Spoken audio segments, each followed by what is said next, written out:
Halo teman-teman, kembali lagi bersama saya di channel Yanuri Adira Permana. Oke, pada kesempatan ini saya akan membawakan materi pada mata kuliah Inovasi dan Analisis Kebijakan Pendidikan. Sebelum kita melanjutkan video ini, jangan lupa di subscribe, di like, dan di share sebanyak-banyaknya. Oke teman-teman, terima kasih. Pada kali ini saya akan menyampaikan materi tentang mengupas kurikulum 2013.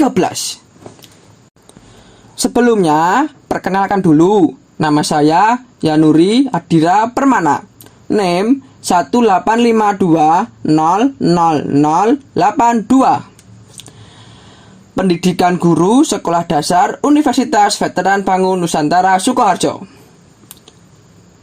Pada mata kuliah ini, dosen pengampu Dr. Medawati Suswandari, Magister Pendidikan. Oke, sebelumnya, apa sih istilah kurikulum itu? Istilah kurikulum berasal dari bahasa Latin, kurir, yang berarti pari, dan curere, yang berarti tempat berpacu. Sehingga kurikulum dapat diartikan sebagai trek atau lajur yang harus diikuti seseorang untuk mencapai tujuannya.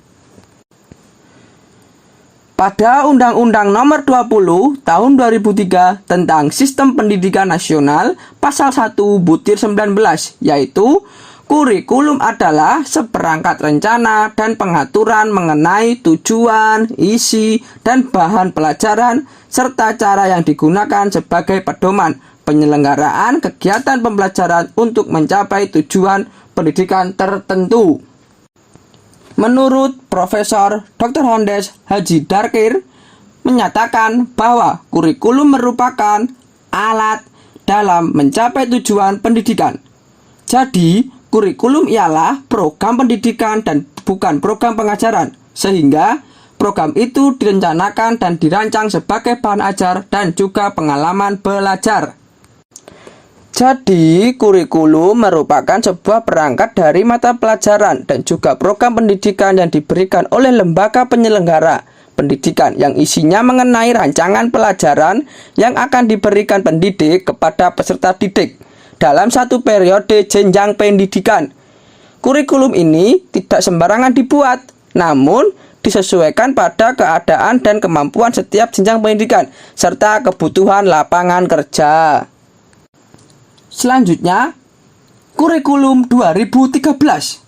Kurikulum 2013 adalah kurikulum berbasis karakter dan kompetensi. Kurikulum berbasis kompetensi adalah outcomes-based kurikulum, dan oleh karena itu pengembangan kurikulum diarahkan pada pencapaian kompetensi yang dirumuskan dari SKL. Demikian pula penilaian hasil belajar dan hasil kurikulum diukur dari pencapaian kompetensi. Keberhasilan kurikulum diartikan sebagai pencapaian kompetensi yang dirancang dalam dokumen kurikulum oleh seluruh peserta didik. Kurikulum ini dibuat pada tahun 2013. Selanjutnya, landasan yuridis kurikulum 2013. Landasan kurikulum ini ada Undang-Undang Dasar 1945. Yang kedua, Undang-Undang Nomor 20 Tahun 2003 tentang Sistem Pendidikan Nasional. Yang ketiga, Peraturan Pemerintah Nomor 19 Tahun 2005 tentang Standar Nasional Pendidikan. Selain itu, pengembangan kurikulum 2013 diamanatkan oleh Rencana Kurikulum Menengah Nasional atau yang disingkat RPMN. Landasan yuridis pengembangan kurikulum 2013 lainnya adalah Instruksi Presiden Republik Indonesia tahun 2013 tentang pendidikan karakter, pembelajaran aktif, dan pendidikan kewirausahaan. Kurikulum 2013 adalah lanjutan pengembangan KBK dan KTSP 2006 yang mencakup kompetensi sikap, pengetahuan, dan keterampilan secara terpadu. Pengembangan K13 didasari oleh pemikiran tentang tantangan masa depan, persepsi masyarakat, pengetahuan dan pedagogik, kompetensi masa depan, serta fenomena negatif yang mengemuka. Pada kurikulum 2013 memiliki 4 aspek penilaian, yaitu aspek pengetahuan, aspek keterampilan, aspek sikap, dan aspek perilaku. Di dalam kurikulum 2013, terutama di dalam materi pembelajaran terdapat materi yang dirampingkan dan materi yang ditambahkan. Materi yang dirampingkan terlihat ada di materi Bahasa Indonesia, IPS, PPKN, dan sebagainya. Sedangkan materi yang ditambahkan adalah materi matematika. Materi pelajaran tersebut, terutama matematika dan ilmu pengetahuan alam, disesuaikan dengan materi pembelajaran standar internasional seperti PISA dan TIMSS. Sehingga pemerintah berharap dapat menyeimbangkan pendidikan di dalam negeri dengan pendidikan luar negeri. Selanjutnya, isi kurikulum. Kurikulum 2013 berbasis pada sains. Kurikulum 2013 untuk SD bersifat tematik integratif. Kompetensi yang ingin dicapai adalah kompetensi yang berimbang antara sikap, keterampilan, pengetahuan. Di samping cara yang pembelajarannya yang holistik dan menyenangkan. Pada kurikulum 2013, pendekatan yang digunakan merupakan pendekatan saintifik. Pendekatan pembelajaran kurikulum 2013 berbasis saintifik. Proses pembelajaran menekankan aspek kognitif, afektif, psikomotorik melalui penilaian berbasis tes dan portofolio saling melengkapi. Pendekatan tematik integratif merupakan pendekatan pembelajaran yang mengintegrasikan berbagai kompetensi dari berbagai mata pelajaran ke dalam berbagai tema. Semuanya dipadukan dalam satu buku yang dinamakan buku tematik. Kecuali mata pelajaran pendidikan agama dan budi pekerti dan mata pelajaran bahasa daerah. Selanjutnya, ciri-ciri kurikulum. Isi atau konten kurikulum yang kompetensi dinyatakan dalam bentuk kompetensi inti atau KI, kelas dan dirinci lebih lanjut dalam kompetensi dasar atau KD mata pelajaran.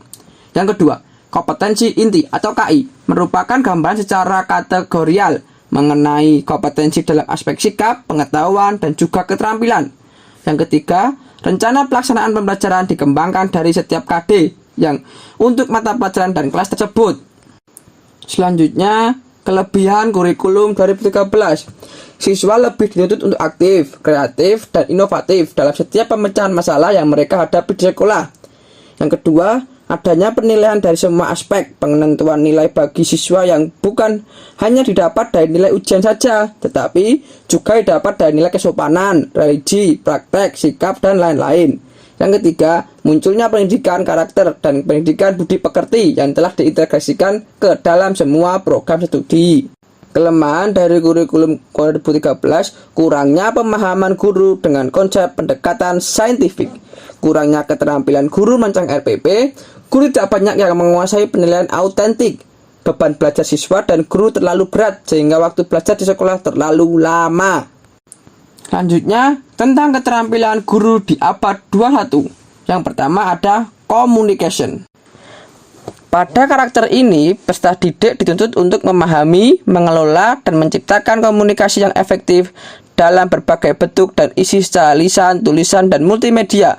Peserta didik diberikan kesempatan menggunakan kemampuannya untuk mengutarakan ide-idenya, baik itu pada saat berdiskusi dengan teman-temannya maupun ketika menyelesaikan masalah dari pendidikannya. Yang kedua ada collaboration. Pada karakter ini, peserta didik menunjukkan kemampuannya dalam kerjasama berkelompok dan kepemimpinan beradaptasi dalam berbagai peran dan tanggung jawab. Bekerja secara produktif dengan yang lain menempatkan empati pada tempatnya. Menghormati perspektif berbeda, peserta didik juga menjalankan tanggung jawab pribadi dan fleksibilitas secara pribadi. Yang ketiga ada critical thinking and problem solving. Pada karakter ini, peserta didik berusaha untuk memberikan penalaran yang masuk akal dalam memahami dan membuat pilihan yang rumit, memahami interkoneksi antara sistem. Yang keempat, creativity and innovation. Pada karakter ini, peserta didik mempunyai kemampuan untuk mengembangkan, melaksanakan, dan menyampaikan gagasan-gagasan baru kepada yang lain, bersikap terbuka dan responsif terhadap perspektif baru dan berbeda. Oke, mungkin cukup sekian dan terima kasih. Sampai jumpa kembali.